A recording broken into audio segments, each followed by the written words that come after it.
Right, ఇక breaking న్యూస్లోకి వెళ్తే Israel Hamas మధ్య శాంతి ఒప్పందం కుదిరింది. బందీల అప్పగింత కూడా పూర్తయిపోయింది.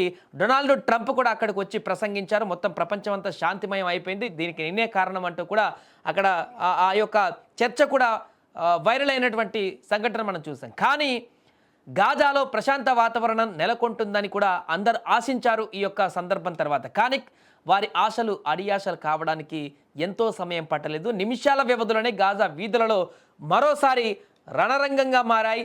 మళ్ళీ గన్ గర్జించింది అక్కడ. పూర్తిగా చాలామంది ప్రాణాలు అక్కడ పోయాయి. ఈసారి జరిగిన మారణ కాండకు కారణం ఇజ్రాయెల్ కాదు, ఇజ్రాయెల్ గాజా యుద్ధం కాదు, ఇజ్రాయెల్ గాజా మధ్య పోరాటం కొనసాగలేదు. ఈసారి స్వయంగా హమాస్నే ఈ ఘాతుకానికి ఒడిగట్టింది. అది కూడా గాజాలోని తమ అంతర్గత కలహాలలో భాగంగానే.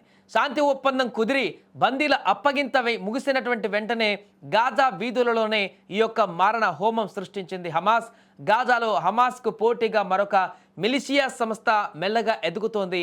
దీనికి ఇప్పటికీ అంతగా గుర్తింపు లేదు. అయితే ఈ యొక్క పోటీ సంస్థలోని సభ్యులను నడి వీధిలో దారుణంగా కాల్చి చంపింది హమాస్.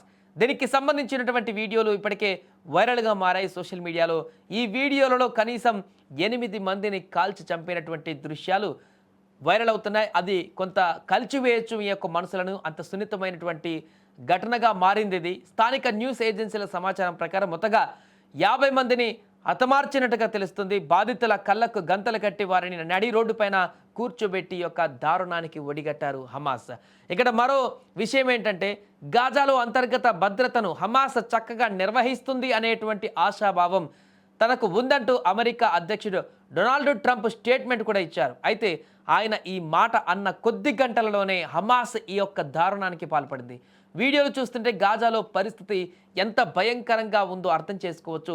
నిజానికి గాజాలో డొగ్మాష్ గ్యాంగ్ అనే మిలిషియా ప్రభావం ఇటీవల పెరుగుతుంది. ఈ యొక్క గ్యాంగ్కు ఇజ్రాయెల్ ఆర్మీ కూడా సహాయం అందిస్తుందనేటువంటి ఆరోపణలు హమాస్ చేస్తుంది. అందుకే ఈ డోగ్మాష్ గ్యాంగ్ను పూర్తిగా లేకుండా చేసేందుకు హమాస్ ఈ యొక్క దాడులు చేసింది. అంబులెన్స్లో వచ్చినటువంటి హమాస్ మిలిటెంట్లు ఈ యొక్క దారుణానికి పాల్పడ్డారు. ఈ అంతర్యుద్ధం లాంటి దాడిలో హమాస్కు కూడా నష్టం జరిగింది. దాదాపు 12 మంది హమాస్ ఫైటర్లు కూడా మరణించినట్టుగా తెలుస్తుంది. ఇప్పుడు శాంతి ఒప్పందం కుదరడంతో వారంతా బయటకు వచ్చారు. బయటకు రాగానే వారు మొదటగా తమకు పోటీగా ఉన్నటువంటి మిలిషియాను టార్గెట్ చేసుకున్నట్టుగా తెలుస్తుంది. ఏది ఏమైనా కూడా ఇప్పుడు జరిగినటువంటి ఘటన ఒక్కసారిగా శాంతి ఒప్పందం తర్వాత జరిగినటువంటి ఘటన గాజాలో హింస కొనసాగడం అనేది అక్కడ తీవ్ర ఉద్రిక్తతలకు దారితీసింది.